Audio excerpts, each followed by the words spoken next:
Okay, babes, take two. Sorry about that. I got called away to do some dishes, so that's the other reason why I don't stream that often, because I just get called away for so many different things, and then I can't dedicate this as much time to this as I want to do. So yeah. But anyway, where was I? Yes, Ancestry features. Okay, so they recently put in like this traits thing that's pretty interesting. So let's get started. So they got male hair loss, hair color, hair type, iris patterns, freckles, eye color, and earlobe type. I bet they're going to add more as time goes on, but I guess they're mainly doing like the physical stuff, since going any further, like 23andMe or something like that, would kind of be maybe partially infringing on their territory, but also partially just legal hot water they just don't want to go through, because 23andMe already went through that kind of hardship. They just don't want to go through the exact same thing. But anyway, let's start with earlobe type. Without looking in a mirror, do you know what your earlobes look like? Take a peek. You think you've probably got attached earlobes. I don't think I do, because I think mine's unattached.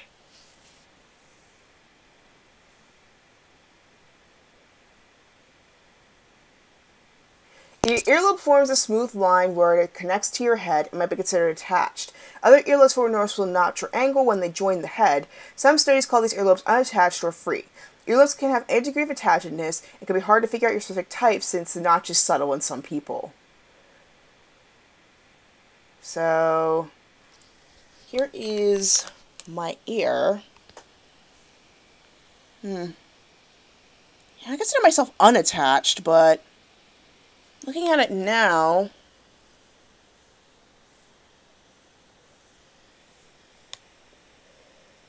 gonna need a better shot. Hold on.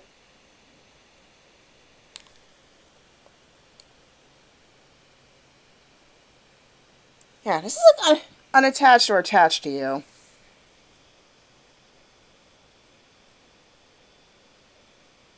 I think it's definitely unattached, because like the lobe is very defined here. So I'm gonna say more unattached.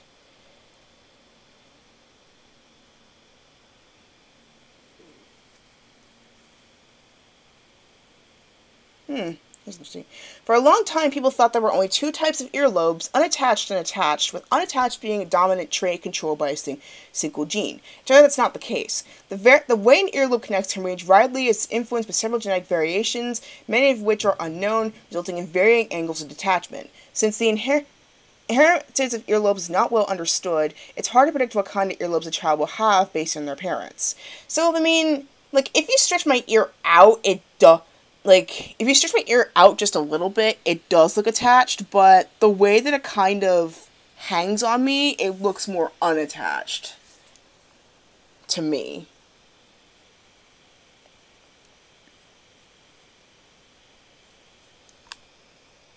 But anyway, let's try the next one. Eye color. Brown eyes are part of your DNA. That's pretty obvious. We get our eye color from melanin, the same pigmented colors are hair and skin. Pretty obvious here. And a little physics. Brown eyes are the most common eye color of lots of melanin in the iris. There are two types of melanin. Eumelanin controls black and brown colors, pheomelanin red and yellow. The mixture of these two is what determines whether your peepers are honey brown, amber, or black as coffee.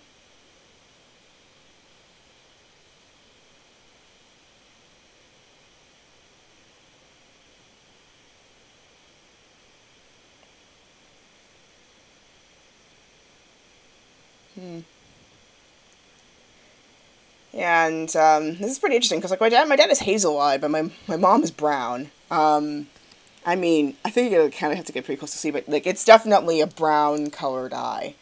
Next one is freckles, which I don't have any. Your genes just think you're freckle-free, which is true. I don't have any. But freckles are very gorgeous. I will say that. So it looks like you pretty much submit what you have, and then based on based on what your genes have, what they predict.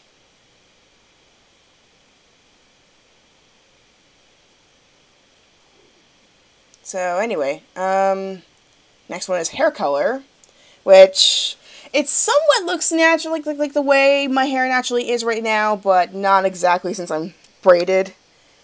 Looks like you have the genes for darker hair, which I do. My hair is naturally dark. Whether your hair is chocolate brown or platinum blonde, it all starts with melanin, same pigment that colors our skin and eyes. Your hair is two types of melanin, which we described earlier. In people with dark hair, your melanin is high and pheomelanin low. I almost want to say phenomenon. Those with blonde hair have low amounts of both pigments. As we age, hair follicles produce less melanin, resulting in gray and ultimately white hair. I do have like a few blonde hairs that are hidden in my head, but other than that, yeah, it's mainly black and brown. Well, dark brown, more specific.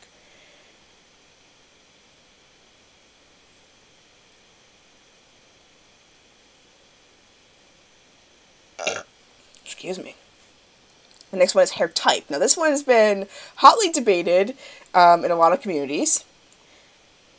On a scale from curly to straight, we bet your hair is just making waves. Huh.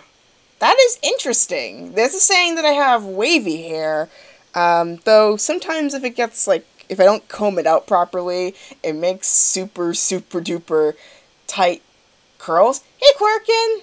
It's been a while. Yeah, so, and you say unattached. Okay, that's what I thought. But yeah, Quirkin's one of my longtime viewers. For those who are new to my channel, Quirkin, I first met Quirkin on Gamer Zach's channel, which is where I'm also streaming, and we've kind of been regulars ever since. So, Quirkin, welcome to the stream again. But yeah, this is pretty cool. So, this has been a hotly debated topic, at least among my community, but what kinds of, like, curl patterns that your hair can come up with. I mean, it looks pretty straight because I have extensions right now, but my hair is actually pretty curly. But it does get pretty tight if I don't comb it out properly. But it is true. Who hasn't had a love-hate relationship with their hair? If it's straight, we want perfect waves. If it's curls, we want to tame it. Very true. So why does our hair insist on doing what it does instead of what we want to do? It all starts with the roots. Hair grows from tiny pockets called follicles. Round, symmetrical follicles create hair that grows straight, whereas waves and curls made by flat or oval-shaped follicles. The more extreme the shape, the kinkier the curl. Hair and the humidity can also impact how your hair hangs, which is very, very true. Very true. So, yeah, gets very curly sometimes. And iris patterns. I'm guessing you catch people's eyes with the striking patterns in your irises, furrows, and rings. Huh. Which is... oh, okay. Which, I do have them. It's kind of hard to see with this video, but I do have some furrows, and I do have a few rings in my eyes, too. The furrows are a lot easier to see, obviously. I may have to, like, put, like, a picture on, like, the YouTube version of this video, at least when I'm going to do, like, the final edit, to kind of show you, a bit more of a better close-up of my eyes, but, yeah. You know what, let me see with OBS if I zoom in a little bit. Kind of hard to see with the way the screen is, but try to get an idea. There's a little bit of, there's some furrows, they're very obvious. With the white screen, it's kind of hard to do. But, anyway. Did you know the patterns in your iris are more unique than your fingerprint? Which would explain a lot of the spy movies have eye IDs. The iris, or color part of the eye, is an intricate web of tissue and muscle fibers that controls the diameter of your pupil, which determines how much light reaches the retina. It's also a kaleidoscope of colors and patterns. Your results suggest you have furrows and rings. Furrows are a series of pale lines that curve around the iris that produces pupil opens and closes in response to light. Pigmented rings are wide colored bands around the pupil that are different shades than the rest of your iris. The difference in color comes from melanin, the same pigment that colors our hair. Pigmented rings are often more noticeable in light eyes. For example, you might see a brown ring in the middle of a blue eye. which is basically like my dad, essentially. He has light-colored eyes, but I think I might have inherited some of that patterning from him, even though my eyes are pretty common. That's pretty cool. And then finally, it's male hair loss, which I am not. So that's pretty cool, and that's the ancestry portion. Thoughts? I feel like it did pretty well in some aspects. I mean, it did miss a few spots in terms of what kind of earlobes that I had and a few other accuracies, but other than that, it did pretty well. I think it did okay. So yeah, that was pretty cool. So now we will get to the fun part, which is the visual novel portion. So I decided to add an additional community to the to my live stream today, and I'm live streaming with the visual novel community. So in addition to the Zachalites, I'm also going to be doing the visual novel stuff. So hope you all enjoy this. It's part 3 of the story of Princess Lucette. And if I get to choose our love interest today, which is going to be awesome. Alright, so here we go. Gonna start this up.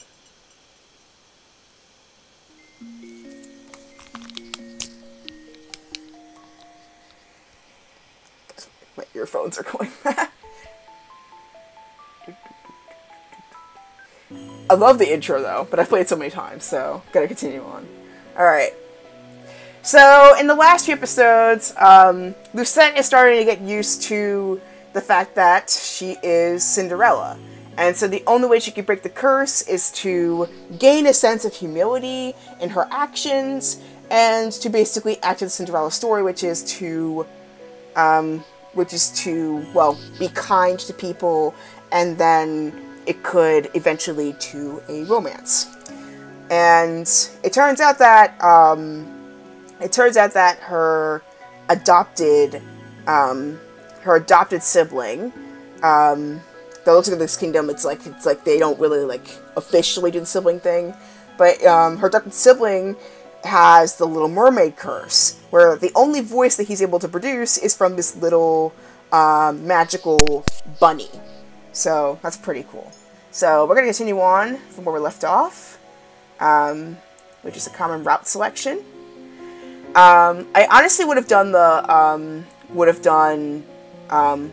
Franz, but because he's not available with our first playthrough, we're gonna have to do 2 of the routes or unlock the other 2 routes, which is like the guard and like the circus dude that saves us in the beginning.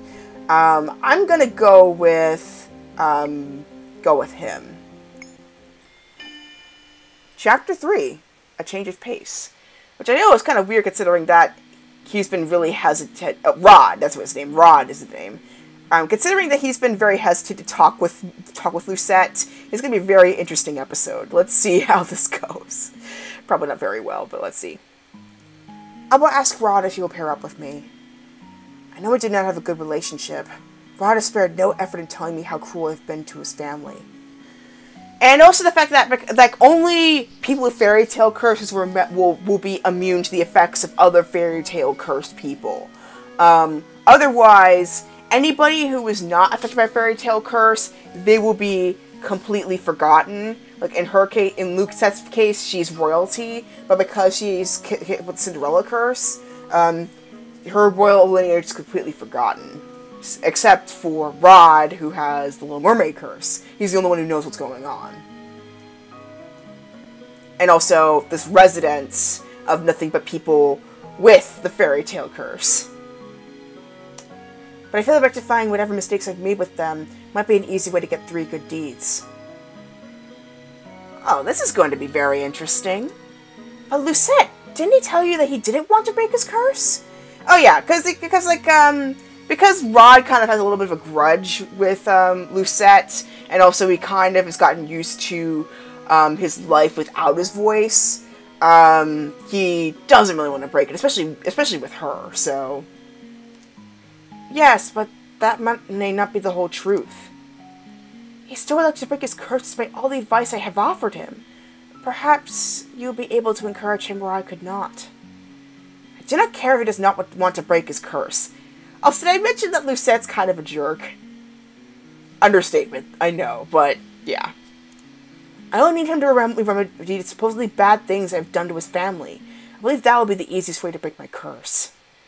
But the problem is that I rarely see him here. He's usually at the palace. In order for this arrangement to work, I will need to be in the palace.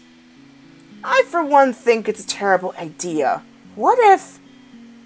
Delora's voice trails off. She averts her gaze to the floor, her expression a mixture of anxiety and solemn consideration. What if what? Is there something I should know? Both the witch and the fairy just stare at least silently. After a few moments, Parfait speaks. Oh yeah, another part of the backstory for those who are not bothering to watch part 1. Essentially, witches and fairies, at one point humans, like, all three of these people would almost live together in harmony. But then after, this is kind of hilarious actually, after the Grimm brothers wrote their fairy tales, often putting magical folk in a negative light, the fairies try to make peace with maintain the peace of the humans through like these two elements they had, but then the witches, since they got the more of the brunt of the negative imagery, they used like the dark magic, and they in particular, like the most powerful witch of them all planted a curse that a random human could get cursed with something from those fairy tales. So one person can get Rumpelstiltskin, and the person can get Red Riding Hood, and in the case of Lucette, obviously, it's Cinderella curse. And the only way that people could break it is if they follow the conditions of their curse. For most people, it's usually doing 3 good deeds to break their curse. And there's no way to undo it manually. It's pretty much permanent, unless you do the actions you need to do to break it. So, yeah, that's pretty interesting. So, Parfait, the fairy on the right, is the runner of the bar, but she, like, because of all the duties that she has, and all of the chaos with the magic having a huge imbalance, she's not as well as she could be. And then Delora was disguised as Lucette's favorite doll until Delora decides to put the curse on her. So, yeah, this is a very interesting story. So now that you've put you up to speed, let's go forward. Both the witch and the fairy just stare at me silently. After a few moments, Parfait speaks. You'll be far away from us, Princess. We will not be able to assist you. Witches could be lying in wait for you, knowing that you're the true crown princess of Angiel. They might seek to use you for their own purposes. What sorts of purposes? Why would witches be after me in the first place? Many of them have been corrupted by the Tenebrom. Darkness has invaded their hearts, making them bitter. Many of them simply want to see the fairy tale curses continue on undisturbed. It's all just speculation, but it's better to be safe rather than sorry. What would you have me do? Delora? I have an idea. I think I can get her into the palace and make sure there's someone there to look out for her. How? Just trust me. Tomorrow, the Ice Princess returns to her palace. I have a bad feeling about this. I'm actually excited. I knew it! She is a maid! I knew it. This cannot be happening. Don't dilly-dally. The princess will soon be awake and expecting her new maid. I closed my eyes and suppressed the urge to groan. How is it that Delora was able to turn me into Emmeline's personal maid? She thought this would be funny, didn't she? Oh, make her pay for this. I expect you not to be late again. We have very strict rules on how the palace staff should behave.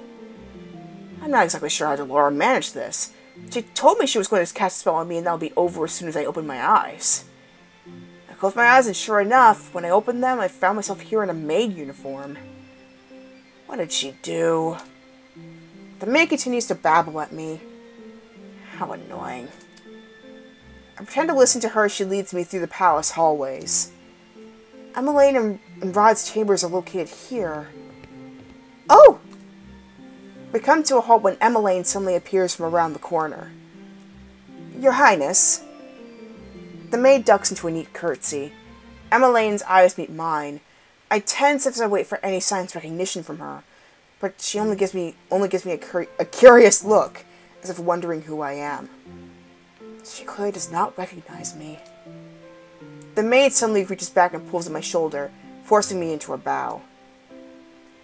You're in front of the Crown Princess of Angiel! Show some respect, girl! My apologies, Your Highness. She is new and clearly needs to be taught some manners. Excuse me?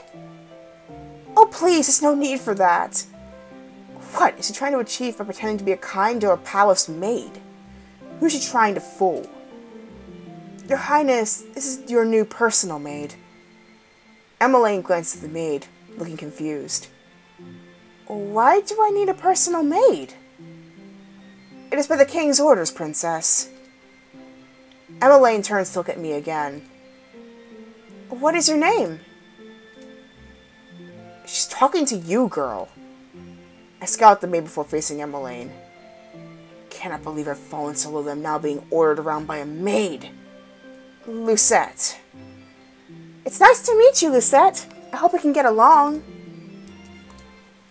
When I do not respond, Emmeline's face falls. I was just heading to breakfast with my family. Of course. Lucette will escort you to the dining hall. I raise my eyebrows at the maid, irritated. There's no need for concern. I can get there on my own. I breathe a sigh of relief. I'm not here to babysit her. The maid leans forward and whispers something in my ear. I don't know how you landed in this position, but you owe the royal family your diligence and respect. If you continue to show disrespect, I'll be having a word with the king. The maid pushes me forward so I'm forced to stand next to Emmeline. She will escort you to the dining hall, Your Highness. Her job requires she will follow you everywhere in case you require assistance with anything. But it's almost time for breakfast, Princess Emmeline. Emmeline frowns and looks at me. I'm so sorry. What is she apologizing for? Good morning. Good morning. It seems that you've met your personal maid. The king's eyes widen as soon as he spots me. You look familiar. Does he recognize me? Well, this is kind of tragic because this is Lucette's dad, but after Lucette got the Cinderella curse, she kind of got the boot from him, essentially. Like, he didn't recognize her whatsoever. But he gave her money at bare minimum, so that at least tided her over for a little while. I feel a little tremble in my heart as I consider that hope. Are you not the girl who came to the gates before? I deflate with a soundless sigh. He remembers me as the peasant. This is the first time I'm meeting you as Emmeline's personal maid. What is your name? Lucette. That is a lovely name. But glad to have you here, Lucette. The king gives me a worn smile. The softness of his gaze makes me angry. So, the reason why she's kind of cruel, too, it's also because, Lucette had kind of a very distorted relationship with her mom. Her mom was, basically, don't trust anybody. I'm the only one who cares for you. But then when, the fairy tale curse struck the entire kingdom, it made it, a big disaster that kind of left the kingdom in shambles. And unfortunately, her mother was, the first victim of it. She was killed. Not by the curse, but I mean, by the effects of it. So she's kind of been living it was like ever since she was a kid. So she kind of growing up with this sense of distrust of any show of kindness. She always thinks whenever kindness appears, there's some sort of catch to it. Like there's some price in return that she has to pay. She's not used to selfless kindness, even with her stepmom. So she's always very suspicious about any kind of gesture, even from her own family. He never treated me so kindly when he remembered me as his own daughter. Emmeline takes her seat while I walk to stand at the walls beside the other maids and butlers. The door opens and Rod walks inside. He greets the king, Ophelia, and then his sister. He's just about to take a seat when his eyes suddenly fall on me. The shock is apparent on his face. Rod, is something wrong? I see there's a new maid on the staff. His tone is almost accusatory. I bristle with his words and I'm about to say something when Ophelia speaks. She's Emmeline's rude personal maid, Lucette. Rod stares at me for a few moments, his expression unreadable. He eventually moves to take a seat. I stand silent and watch the royal family eat their breakfast.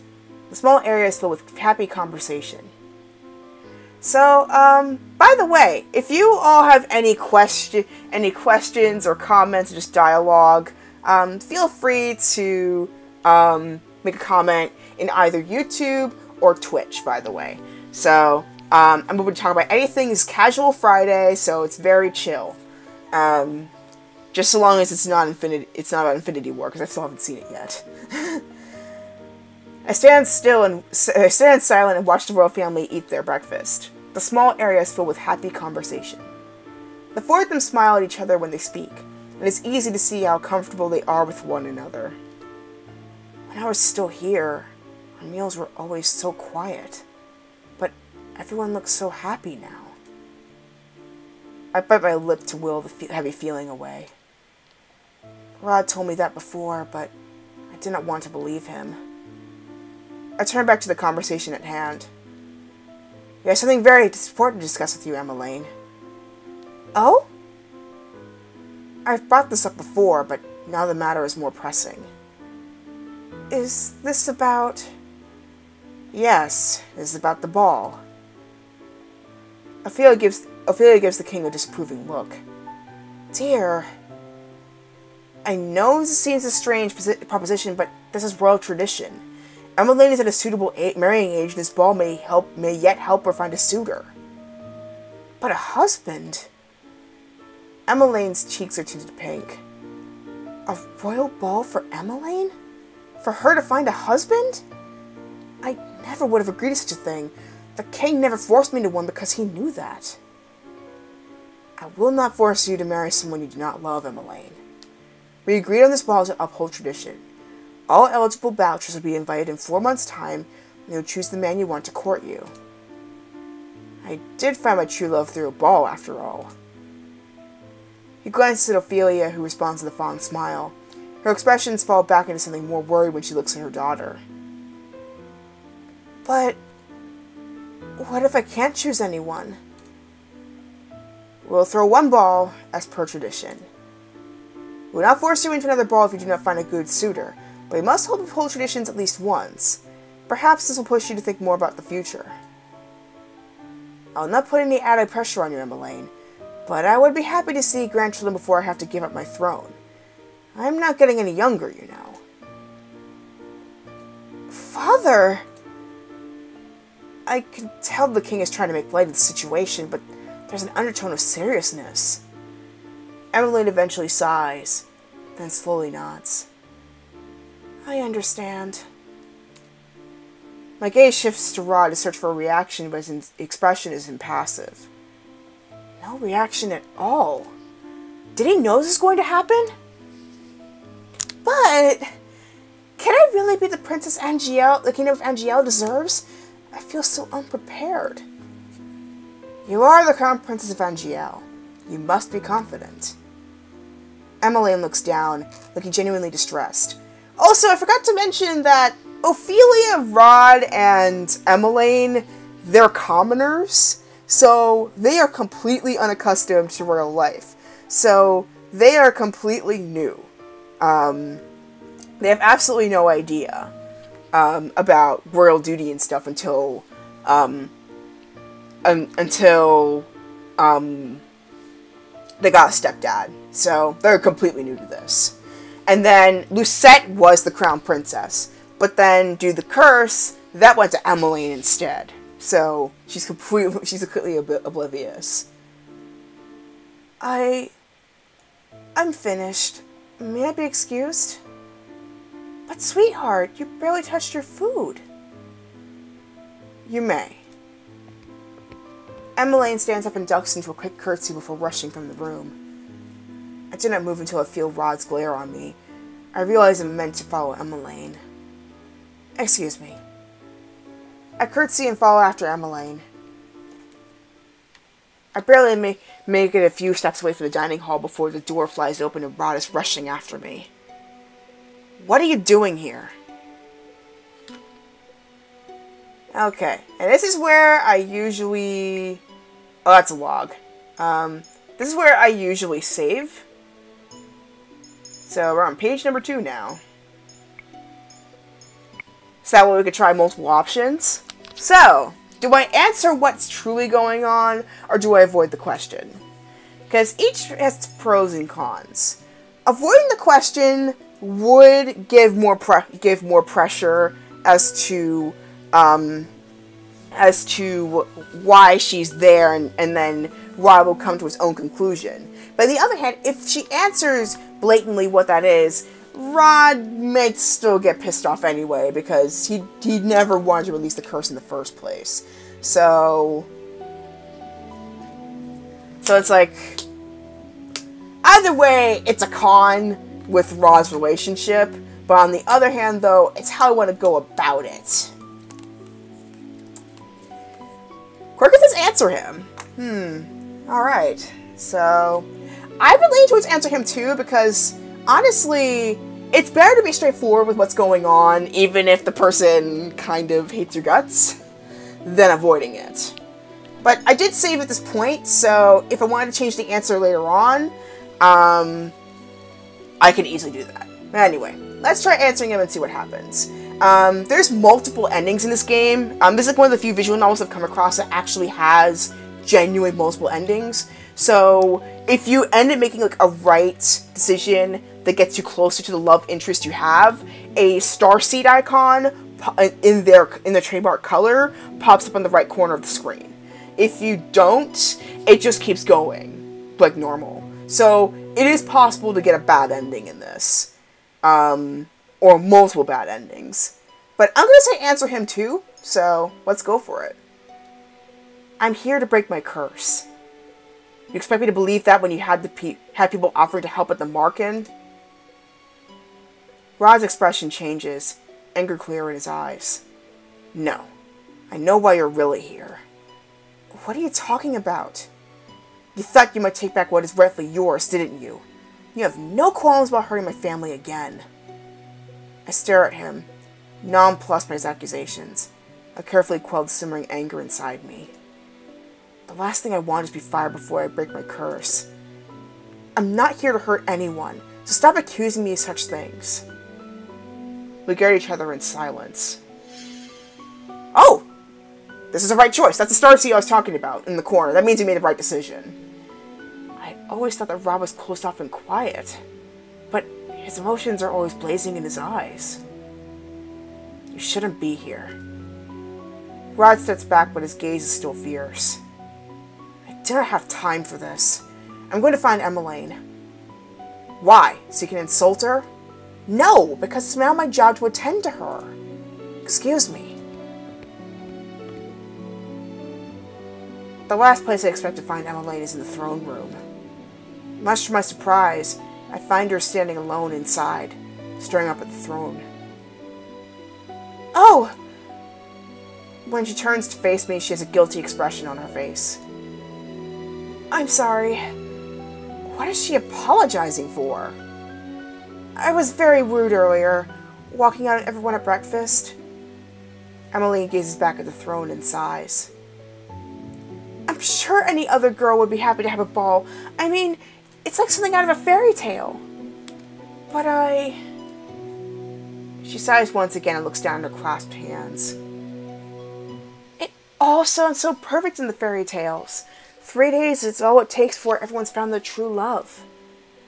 But I don't think it's how it works out in real life, do you? I have nothing to say in response, and Emmeline turns her beseeching gaze to me. Well, the other part is that, well, she kind of, like, in the palace, Lucettes' birth mother banned her from reading any fairy tales, so she has no idea, what any of them actually, how any of them actually go. The only one she knew was Cinderella, so she was lucky enough that she actually kind of knew the basic gist of it. I don't know how I'm supposed to marry someone I barely even know. Is this really what it means to be the crown princess? Isn't this precisely what you wanted? Excuse me? When your mother married the king, you became a princess. You went from rags to riches overnight. I cannot keep the bitterness in my voice when I speak. Your life is playing out by Cinderella's, is it not? All you're missing are the glass slippers, and even then I'm sure the king could arrange for a pair. I cannot understand why you're so unhappy. Neither can I. Emmeline turns away from me to face the throne once more, and in the sun that streams through the windows, I see something shining on her cheeks. Is she crying? I'm so ungrateful. Lucette, what will you do? What? If you were in my place, if you became crown princess overnight, would you go through with the ball? For the sake of Angelique's tradition? For the sake of your role? I would never do anything so worthless. The king never brought the subject with me. He most likely knew that I would have refused. That, and you're a stick in the mud. I'm sorry. Yeah, Lucette, she's kind of hard to love right now. Emmeline suddenly pats her cheeks and turns to me, a wry smile on her face. I could do with some fresh air. Shall we go to my friend's shop in town? You've only just exited the throne room when Emmeline stopped short and I almost bumped her into her back. Oh! Your Highness, what a pleasant... Sir Mithros abruptly stopped to stare at me. Why is Sir Mithros looking at me so intently? Is something the matter, Sir Mithros? No, nothing at all, Your Highness. I'm just... amused. Wait a minute. Is he... I think he's a witch, because because I think he knows what's going on. Let's see. Amused? Oh, you haven't met my new maid. This is Lucette. Lucette? There's something in Sir Mithros' gaze I do not trust. The silence is stifling, so I curtsy at him. Sir? Charming. Sir Mithros turns his attention back to Emmeline. Where are you off to on this pleasant day? Oh, just off to visit a friend. Make sure you bring your guards with you, Princess. Of course. I wonder what's taking him so long. Emmeline decided to invite Rod to join us on our visit. One of the guards offered to get Rod for her, but he is still easy to return. Another stands by the gates, ready to escort us into town. Why does the king even keep these incompetent fools that cannot find a single person? Maybe we should go look for Rod. But then, what if he gets here as soon as we go searching for him? I sigh. I will go look for him. You can stay here. But you don't need to run errands for me. She's yet to ask me to do anything. What does she think a maid even does? I look at her solemnly, not answering her. Finally, she relents. Thank you, Lucette. I incline my head just slightly before walking off. I feel like a babysitter. I can't believe I have to search for Rod. It's always slightly better than being dragged around by that broom. That magic broom. I turn around the corner and nearly bump into someone. I take a few steps back just in time. Princess! I look up in shock. First a surprise mirrors my own. Where have you been? I've been looking for you everywhere. He paused to stare at my clothing. Wait, he knows? Oh, then again, he is a love interest, so of course he would know. Why are you wearing a maid's uniform? Fritz, you remember who I am? I'd never forget you, Princess Lucette. But it does seem like I'm the only one who remembers you. What's going on, Princess? The only people who remember me are the witches, fairies, and... Fritz, are you... I stop when I hear the sound of approaching footsteps. Fritz turns at the sound and then stoops low into a formal bow when he sees Rod. Your Highness. Rod's impassive face twists in annoyance when he sees me. Rod doesn't even acknowledge Fritz as he walks past him to stop in front of me. Shouldn't you be attending to my sister? I don't understand. Prince Rod, do you know why the princess is dressed like this? Rod is clearly just as surprised as I am that Fritz remembers me. You recognize her? You remember the princess too? But if you knew, why didn't you say anything when she first went missing? And could someone explain to me why she's attending to Princess Emmeline? This is... Fritz... I cut him off before he can ask any more questions. I feel Rod's gaze on my back as I turn to look at Fritz. No more questions. But, Princess, right now I'm a palace maid. A what? It's a long story, and I have no time to explain now, so do not ask. Fritz is clearly discontented. He seems to struggle for a few moments before he finally sighs and nods. Yes, Your Highness. Oh, it's nice to hear someone here speak my title. It won't do if Fritz calls me that on accident. It's just Lucette for now. But... I turn to face Rod. Emmeline is waiting.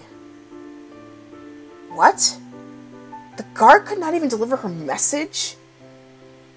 Where are you going?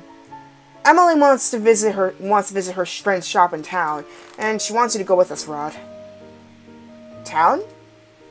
Ordinarily, they wouldn't mind Fritz joining us. But right now, he might just be unnecessary company. He may very well give me away. Rod barely wants to speak with me when it's just two of us. I doubt Fritz will make him more sociable. I'm assuming that accompanying you is not an option at this point. Yes. Fritz looks down for a moment before looking at Rod. I'm sorry to ask this of you, Your Highness, but since she refuses to let me do so, please look after Princess Lucette in my place. Ridiculous. I do not need to be coddled. Even if I did, Rodden couldn't care less if I'm hurt. I will do my best, Sir Fitzgerald. I can't tell if he's being genuine or not. Fritz bows to the both of us. Stay safe, Lucette. And you, Your Highness. Whoops! There we go. Rod turns and begins to walk away without another word. Come on. Rod is silent as we make our way back to the palace gates. I'm still thinking about what he said to Fritz earlier. Why would Rod agree to Fritz's request? Because he just wanted him to leave? I stare at Rod's back as he walks in front of me.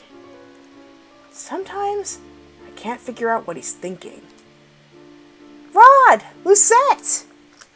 Emmeline beats when she catches sight of us. Are you ready? Rod crosses his arms. He does not look very happy with his sister. Even though Rod is younger, I can't help but think that he often sounds like the older of the two. I'm busy, Emmeline. I can't keep dropping everything whenever you want me to leave the palace. I'm sorry, but I just really need some fresh air today. You can get plenty of fresh air on the palace grounds. I felt like I needed to be off the palace grounds. Emmeline's face drops as she looks down at the ground. Rod lets out an exasperated sigh before stepping inside the carriage. Come on. Rod?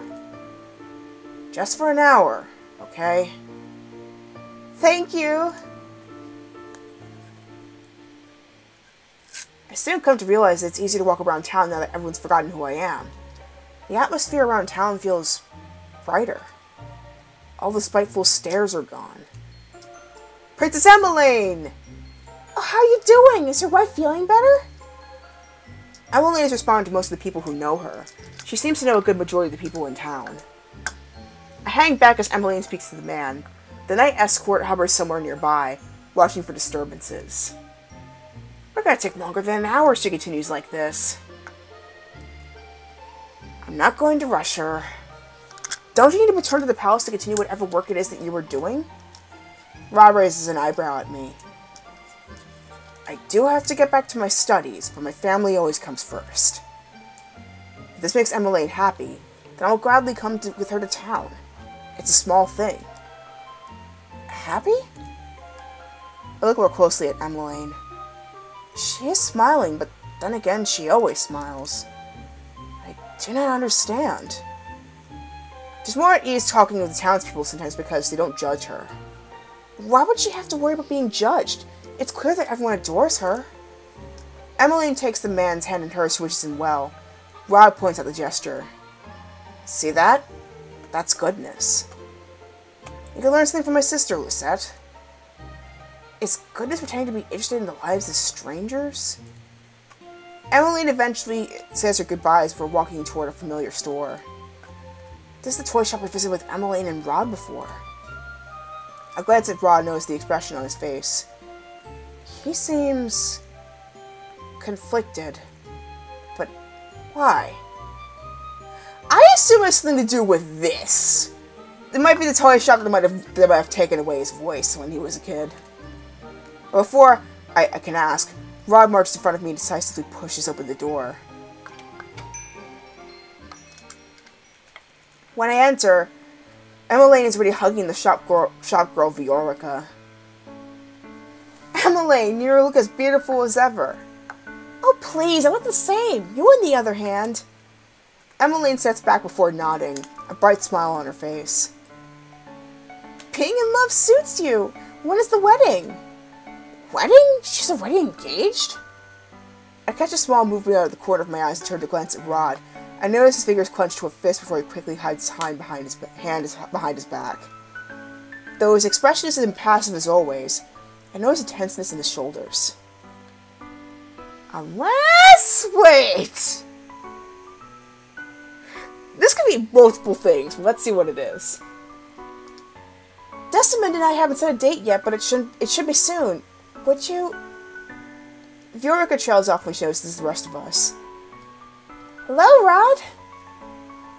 Viorica? His tone is surprisingly static. Last time he was here, I was sure he sounded friendlier. So what can I help you with, Emmeline? Looking for another doll? Another doll? But Emmeline is not interested in dolls. Oh no, I'm just here to steer you. I can't stay for long since Rod has things to do. Emmeline, I'll wait for you outside. Oh, okay. I know it's my job to follow Emmeline, but I am not at all interested in hearing her talk to this girl. Does she even want me here? So, this is another decision.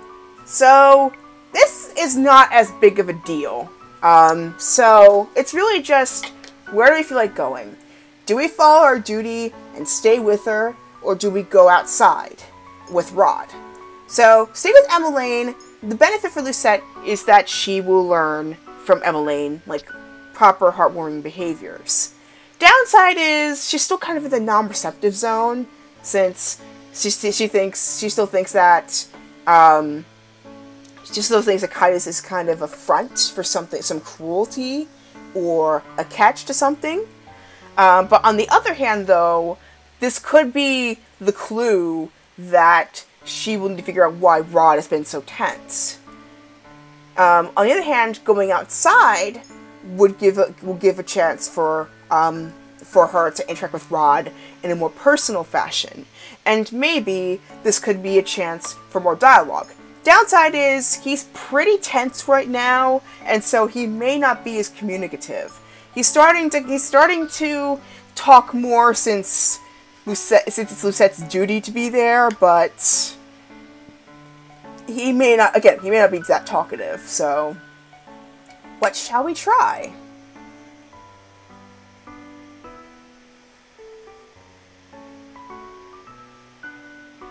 I mean, on the one hand, I'm tempted to go outside because that'll give another talking point with Rod. But on the other hand, though, her job is to stay with Emmeline. And plus, this may give another clue as to why Rod might be so tense. You know what? I think because this is her job. This is her job to be watching over Emmeline. I think I'm going to stay with her because then it could... I mean, we do need to find out more about Rod Clorkin. I agree. This is a tricky one. It's a good thing I saved here. We need to find more about Rod. But then I also kind of want to know why Rod's feeling so tense about this. You know what? We've got both choices available, so let's try going outside, see what more we can find out, and then in a little bit maybe I'll come back and see what would have happened if we went with Emmeline instead. My time would be better spent trying to improve Rod's opinion of me. If I could get him to tell me precisely what I've done wrong, I can make up for it. I hope they'll give me a good deed. I curtsied to the two girls. Excuse me, Your Highness, I'll wait outside with Rod. I call out to clear my throat. With the prince. Okay, I won't be long. I moved to stand next to Rod, who was leaning against the wall. Ooh! Rod sighs in annoyance. Why do you keep following me? Tell me how to rectify whatever wrong I've done to your family. This again? I can't help but scowl at Rod's answer. You spout all this nonsense about goodness, but refuse to help me. How is that good? You haven't given me any reason to help you. What? If you're not serious about genuinely learning how to be good, I'm not interested in helping you. Maybe I could catch him off guard by bringing up his response in the toy shop just now. Fine. That'll make a normal conversation. Who is Viorica to you? There's a history! Here we go. Has she done something to hurt your family too? Viorica is a childhood friend. She's not like you at all. Oh? Then why were you acting so cold to her? You obviously did not want to be inside that shop. Rod looks away from me and absently kicks the pedal on the ground. Oh! Here we go! Another one! Good choice, Clorkin. Oh, we made it together, but I mean... That's a really good choice, Clorkin. I think we really learned more. That is none of your business. I sigh, disappointed with Rod's reaction. Rod turns away from me as Emmeline exits the shop. Ready to go? Emmeline nods with a small smile. The two of us begin to make our way to the palace again. By the time we return to the palace, evening has fallen. I hope we're not late for dinner. The minute the carriage doors open, we are greeted by two familiar faces. Sir Alcaster and Sir Mithros stand before us. Princess Emmeline, Prince Rod. I was on my way to look for you when Sir Mithros informed me of your whereabouts. I feel like Sir Mithros is a witch, because the way he said, I'm amused, that put up like red flags. It's like, I think he's a witch. I think he is. He must be the one who put in Delora in the room in the first place and set up all these circumstances. Alcaster is Fritz's father, so it's kind of a family business thing to be guards of be royal guards. But anyway, he glares at the knight escort, and the knight shrinks back. Sir Alcaster turns sharply to me afterwards, his eyes narrowed. Why is he looking at me like that? It was getting late and the queen was worried. I'm so sorry. Princess Emmeline, Prince Rod, it's almost time for dinner. Please, let me escort you inside. When does Lucette eat? I'm wondering. Sir Mithros gestures for them to follow him. I'm about to follow after them when Sir Alcaster suddenly moves to block my path. His eyes are cold. He opens his mouth to say something, but then closes it and shakes his head. You're dismissed, girl. You may go back to your quarters. But that isn't order. His gaze is piercing. Even when I was the princess, I was not able to stand up to that gaze. Yes, sir. After dinner, I made my way back to the room assigned to me. As I walked down the hall, I noticed Rod heading in my direction. Rod? He suddenly grabs my arm and pulls me away, down the hall. Where are you taking me? Rod does not answer and just continues moving until we reach an unfamiliar door. What is going on? Rod cuts me off by placing a finger at my lips. He looks around warily before finally pulling me in through the door with him. This place? I've heard this place before, but I've never seen it. Is this a dungeon? Should I be worried? Do I need an adult? Is this the secret passage that leads into town? Rod does not answer me. He simply keeps walking and sees no other option but to trail after him. How is it you know this place? He still refuses to answer. Are you deaf? Rod suddenly stops and I bump into his back. I stumble back with a scowl. You ask too many questions. Because you refuse to answer any of them. I glare back at him until Rod makes an exasperated sound. Lady Parfait is the one who told me about this passage. It makes sneaking out of the palace much easier. Parfait? She did not give me an explanation as to how she knew this place.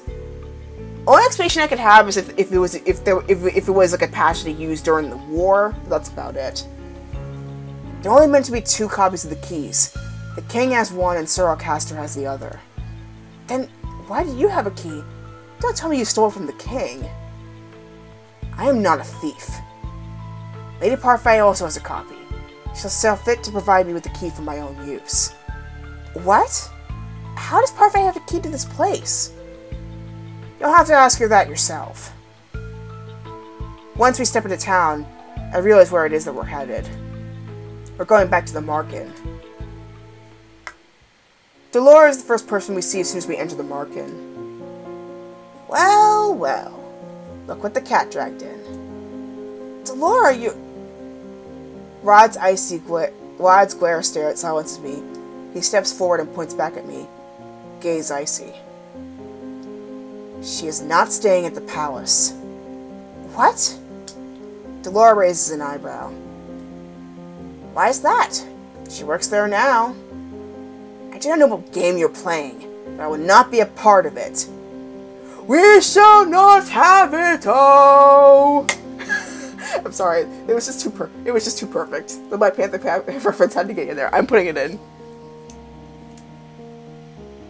Excuse me, this is not a game. I didn't want you meddling in my life as you meddled with hers. The room's temperature drops several degrees. Dolores stares at Rod, her expression suddenly lacking any emotion. With all due respect, Your Highness, I do not want to meddle with your wallowing. But just because you do not wish to break your curse does not mean that others shouldn't want to either. You should be humbled that our princess here thought you would be able to help her. Rod raises an eyebrow. Where is Lady Parfait? Of course you want to talk to Parfait, because she puts things nicely. Fine, I'll fetch her for you. Dolores curtsies and she sweeps out of the room. Rod sighs. He clearly looks irritated, but he doesn't put a voice to his agitation. Now that we're alone in the empty room, the silence is deafening. And so, I ask him the question that has bothered me since we came here. I.e., which one bothers me more? It's obvious why he It's so obvious why he wants me out. But then, on the other hand, though, he may have a more in-depth explanation. It's just like, you ruined my life. I don't want you to ruin it anymore, kind of thing. But it could be something else in particular. It's like, I don't want you to break my curse, kind of thing. But then the other part that kind of makes me curious, especially the fact that he's had his fairy tale curse the longest. Why doesn't he want to break it? That's what makes me more curious. Why doesn't he want to break it? So let's find out. I don't need to explain myself to you. Do you even know how to break your curse? I do. So, why are you not doing anything? It's none of your business. I did realize the anger inside of me at first, and I noticed my hands are fists and that I'm shaking. You're angry at me for treating your family with unkindness, and yet you do not treat me with any respect or kindness either. Excuse me? I realize this is the angriest I've felt in a long time, and it makes words fall out of my mouth. You're guilty of the same disrespect you hold me accountable for. We're both being cruel to family, aren't we? Rod's eyes are ablaze as he stalks toward me. He stops right in front of me, his mouth pressed to a firm line. As you were so fond of telling Emmeline, you do not share any blood. The only thing pulling us together is the king. You do not share his morals. Remember this, Lucette. You'll never be part of my family. And I will never see you as a sister. Rod serves out of reception just as Delora enters. I feel like I made a mistake.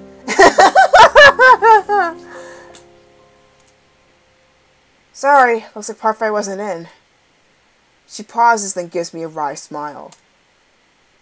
Seems like this partnership is going well. I throw my hands up in anger. He is infuriating! Not as helpful as you thought, huh? I was surprised you were asking for his help in the first place. All I've been doing today is fooling around Emmeline, and he still finds reason to snap at me. In his eyes, I can do nothing right, even though I'm making an honest effort to break my curse. Delora eyes me as he slides down into a chair. Has he told you anything about his curse? Only that he knows how to break it. Delora sighs. Boys can be so secretive about the silliest things. Rod's been aware about how to break his curse from the very beginning. Oops. Then why hasn't he broken it? I have no idea. I think the only other person who knows the full terms and conditions of Rod's curse is Parfait. Parfait? Parfait has known Rod for a while. She convinced him to keep coming to the market even after he gave up on breaking his curse. Parfait thinks that working with you will convince Rod to try finding another way to break his curse. Another way? Don't ask me. I don't know much about his curse either. But if you keep trying, it might convince Rod to talk. I doubt that very much. He's all I'm doing is convincing Rod that I do not deserve to break my own curse. Delora looks at me curiously for a few moments. Then she grins. I have an idea. If it's another terrible idea, oh no. This one is much better. So Clark did the exact same thing asking about the curse. That's what I thought too. But yeah. I'll just stick around with you. You know, watch out for you. What? Delora? Watch out for me?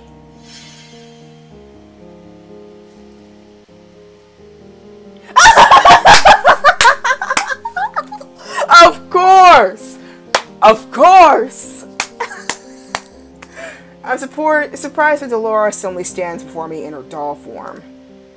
There's no way you and Rod are going to sort yourselves out without some kind of help. So I'll be tagging along. It's much easier when I'm travel-sized, Why do I feel like she'll only make things worse? Come on, then. Delora somehow manages to jump into the front pocket of my apron, which is thankfully large enough to fit her doll body. Let's go find us a prince and get ourselves back to the palace.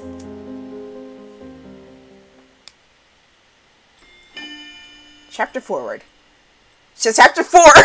One step forward! One step down this road, one and another.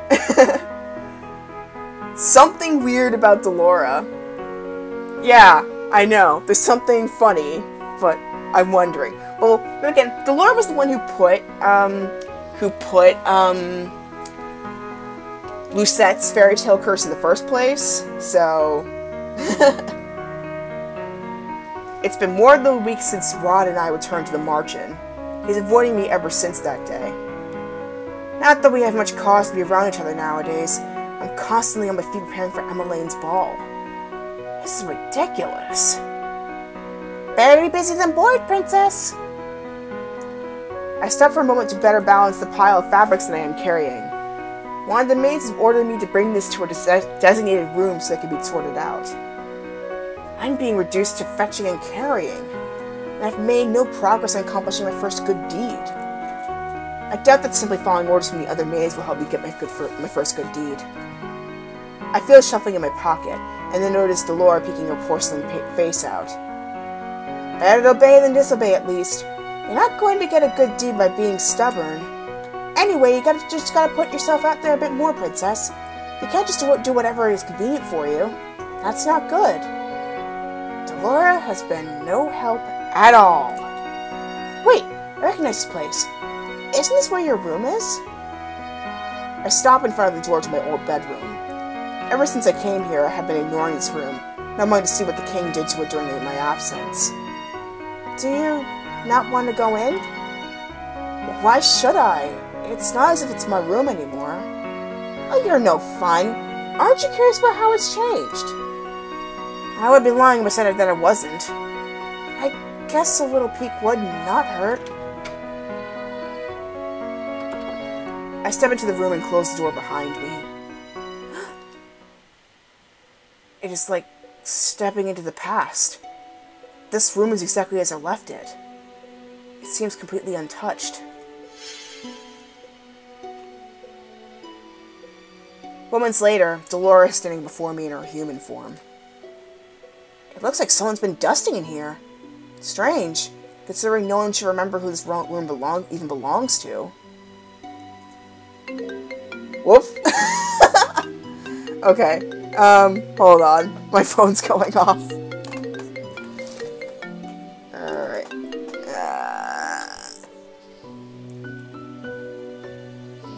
Okay, I'll be right back. This is kind of an interesting point to pause, but I'll be right back. Stay tuned, everybody.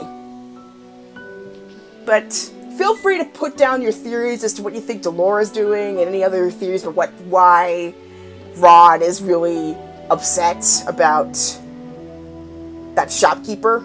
Anyway, I'll be right back.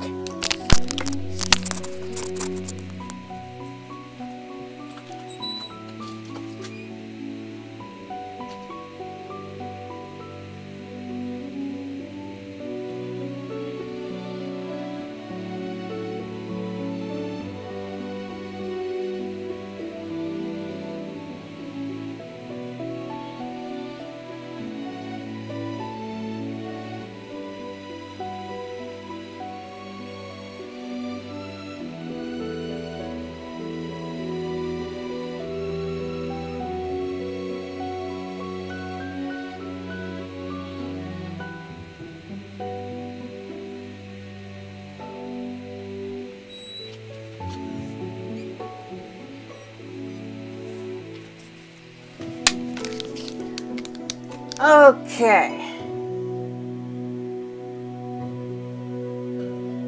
Hi, Clarkin. So, yeah. So Clarkin's been a long-time follower of this channel. So anyway, I glance around, eyes wide. Let's see. Everything looks the same. I put the fabrics that I'm carrying down on my bed and make my way to the shelf where my dolls are displayed. My eyes pause on a specific doll.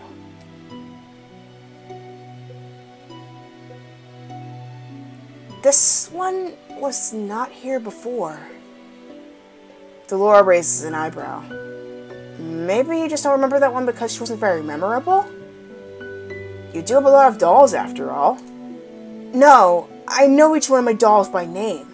This one is definitely new. She looks very similar to the dolls I saw in Viorica's shop. I quickly turned to stand at the doorknob. My eyes moved to Delora, but she has returned to a doll and tucked herself into a corner of the shelf with the rest of my dolls.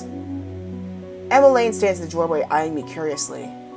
Lucette, what are you doing here?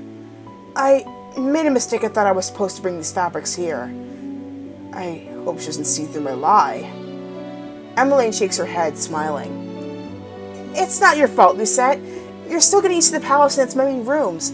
I got lost here all the time when I first arrived, too. This room is interesting, though.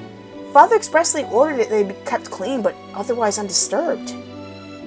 Why would he say that? He won't say why, but apparently this room is very special to him. Maybe it belonged to someone he cherished. Cherished? What a joke. Still, I cannot but feel hope at her suggestion. I don't think Father would like either of us being here. We should leave soon. I only came here to put a ribbon on one of the dolls. One of the dolls? Yes, I put one of my dolls here. She walks past me to pick up the doll I did not recognize. Oh, wait! What if that doll that she... I know what's going on. Essentially, the doll that Viorica has, that she would push Viorica, is another one of the witches. And I bet she's after Emily next. And maybe Lucette too. And then that's the good thing Delora's there. I have a feeling there's a mole in the palace or something, and then like Viorica's kind of like the meeting, like the middle point, since Emily and Rod know Viorica so well. And then that also might be why Rod himself may have gotten cursed, because of Viorica's shop. One spooky doll. I bought this. I know Emmeline always visited Viorica, but I did not think she liked dolls. She always preferred receiving and buying books, so why does she have this doll? Do you like dolls? Well, I mean, I don't mind them, but I don't usually buy them for myself, no. So, why did you buy this one? Emmeline looks at the doll with a sad smile and shakes her head. I'm not sure. Maybe she subtly remembers Lucette and how much she likes dolls. I bought it as a gift. I remember that much.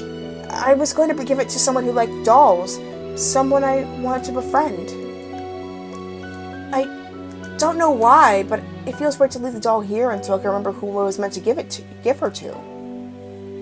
Emmeline is silent for a moment before she turns to me with a bright smile. I know you have a delivery to make, but could you come with me to the palace entrance first? Mother is still busy talking with the cooks, so the fabrics can wait. I resist the urge to glare at her. She better not be dragging me around to do yet more errands. I'm expecting a delivery and I might need your help. I thought so. I have no choice but to nod. Of course. I begrudgingly follow Emmeline toward the entrance, and there I see the delivery carriage.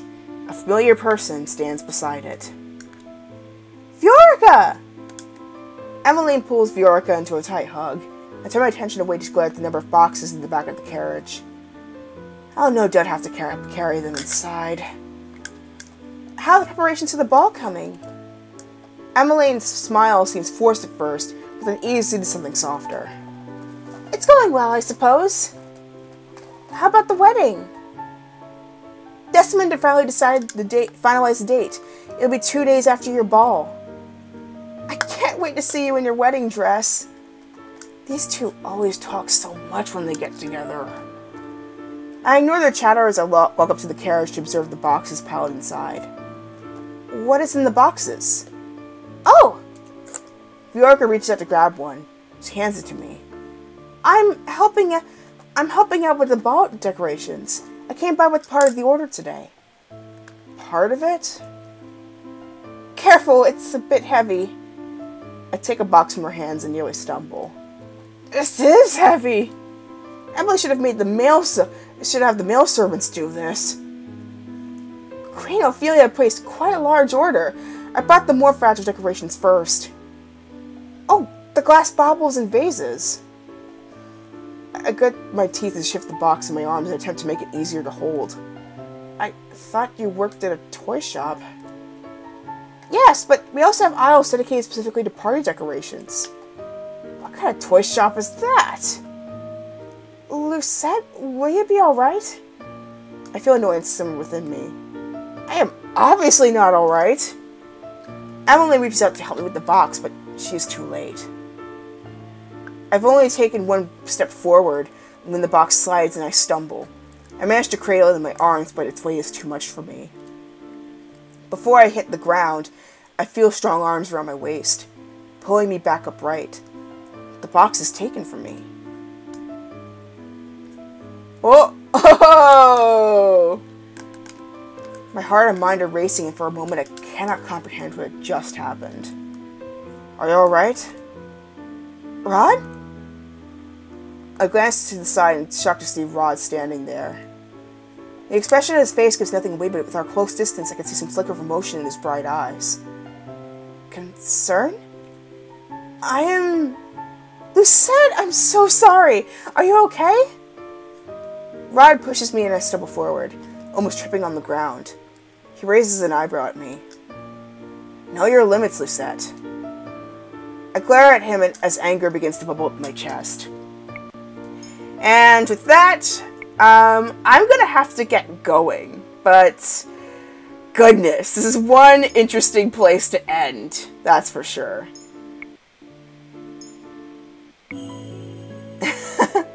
But anyway, but yeah, more Cinderella Phenomenon will be coming up pretty soon. Probably tomorrow. I've missed streaming so much. So, yeah, anyway, thank you so much for watching this video. If you happen to enjoy everything, like, share, and subscribe. Here are all my social media pages. You can donate to my page, my coffee page, which the proceeds will go towards reviving my radio show online. I also have Twitter, which I update the most frequently, at DJMK for life. And Tardesire is not only my ID for Twitch, but it's also an ID for my Steam, PlayStation Network account, Discord, and Vainglory. DJMK at the Air is obviously my YouTube. And if you want to check out my audio live streams, mixer.com/DJMK on Mixler, and it's mahokanuichi.blogspot.com. And if you happen to be in the United States, especially in the East Coast, there's a couple of events that I'm considering actually going to. First off, there is BlurredCon happening this summer from July 27th to 29th of 2018, which is happening in the Hyatt Regency in Crystal City, which is in Washington, D.C., and it's $50 for all 3 days of the convention. And then the other one is Baltimore Comic Con, which is happening September 28th to 30th at the Baltimore Convention Center. So, if I happen to go to this one, this will be my Baltimore Convention Center debut. It was technically supposed to be Universal Fan Con, but obviously you know what happened with that. But it's $65 for all 3 days for non-VIPs. And if you're a special guest, this year is Frank Miller, though I'm leaning towards more Tom Zoller. Tom Zoller is a really cool comic artist that I got introduced to it during my graduation. But yeah, thank you so much for watching this video. Thanks, Quirkin, for jumping into this stream. You too have a nice day. Have a wonderful day, my fellow Wakandans and unicorns. DJ MK signing off, and I will see you next time. Take care.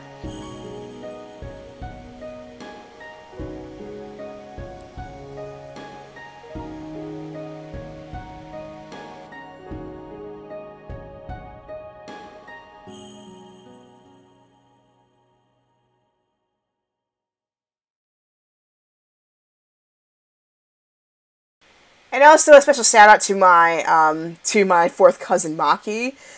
If you happen to be jump into this stream, thank you so much for watching this, and it was really great meeting you with your live stream in turn. Please feel free to check her out. She does stuff about being a polyglot as well as just living her everyday life. She's a really cool fourth cousin, and I just really look forward to talking with her more in depth. So, anyway, I will see you next time. Bye, everybody.